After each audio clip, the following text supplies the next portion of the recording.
Time for day 3. Ooh, they really do have a scent of their own. Can I just tighten that, please? Go on then. Bag tightener. Bags packed to Ali's satisfaction, and we were ready to start the day. Even though we set off reasonably early, temperatures in the city were considerably hotter than the mountains, so we were glad to be moving again. Today's ride consisted of roughly 1,000 metres climbing over the next 30 kilometres to a rustic ski lodge that was used by locals for hiking and biking in the summer months and escaping the valley heat. Quick seat alteration. Apparently this is going to make me quicker uphill. Give that a go. New seat height. Can now extend legs. However, the route was about to take another turn. He's being quiet because he's had to turn round. Turning us round so that a few of the locals have said up here the road turns from this to Macadam, which is like broken road basically, and our experience of Macadam has been pretty blocky and chunky, and today was meant to be an easy day, and I thought this was all going to be like this the whole way up, but apparently not. So we're turning round and taking the road so it's easier on us. Turn around. Got a very large turning circle with all my frame bags on. Here we go. Downhill.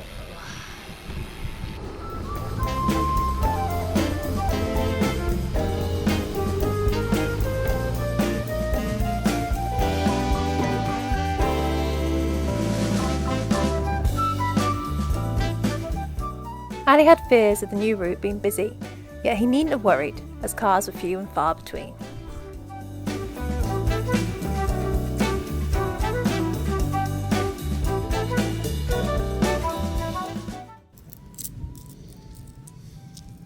How are you going to tackle that one?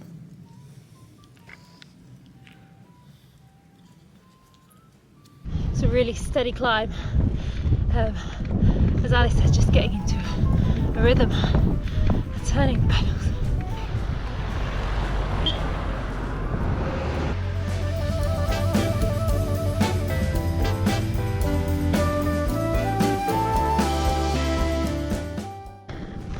We have made it! Oh.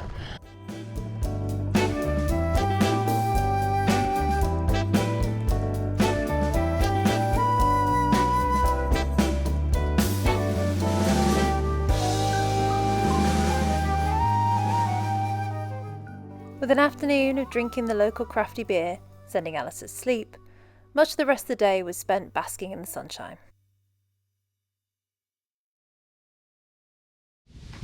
So we're just going to unpack the bikes and then I'll show you where we're staying.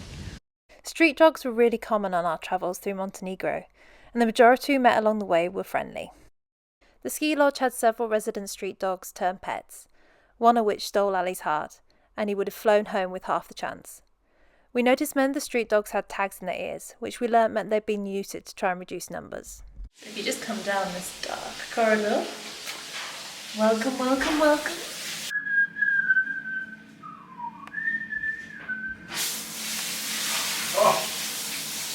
Power!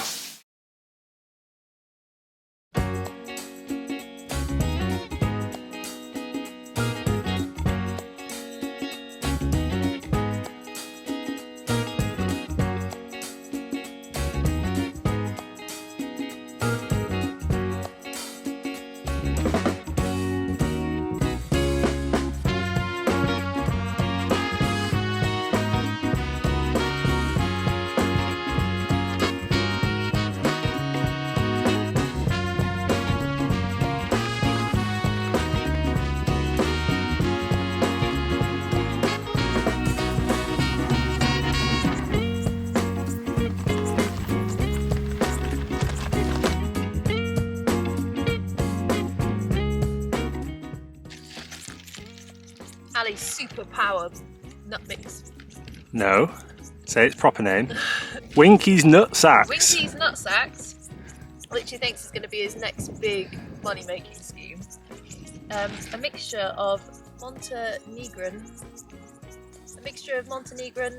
nuts and raisins. And it's wonderful.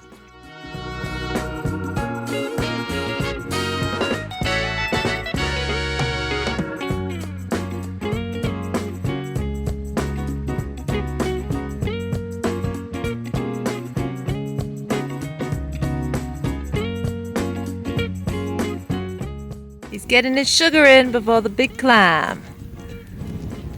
Big hiker bike climb. Look at it.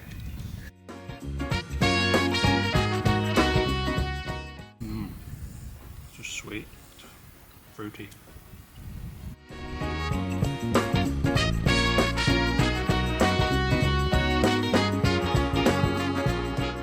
We climbed up into the mountains along Moor Macadam, which was rideable at times but became loose on the steeper sections, meaning we sometimes had to get off and push. Much of the day was spent high above the valley floor in the summer pastures. We didn't see anyone except for the occasional shepherd out there on the mountainside tending to their flock. Our route meandered round these pastures. The views really were spectacular.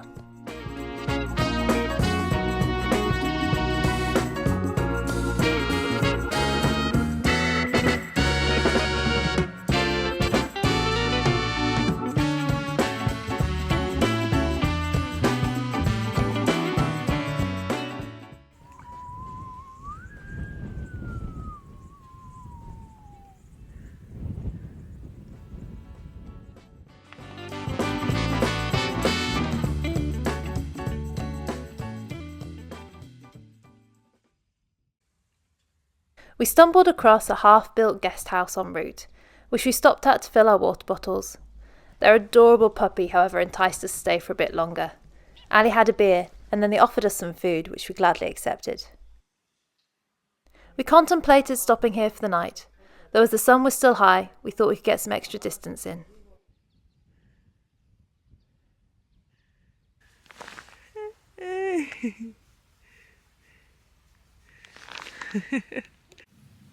Is it possible that both ends feel like your head's downhill? This one's better anyway. Hi fans, you might remember me from such films as Jolly to the Dollies and The Hebridean Way, featuring myself as myself.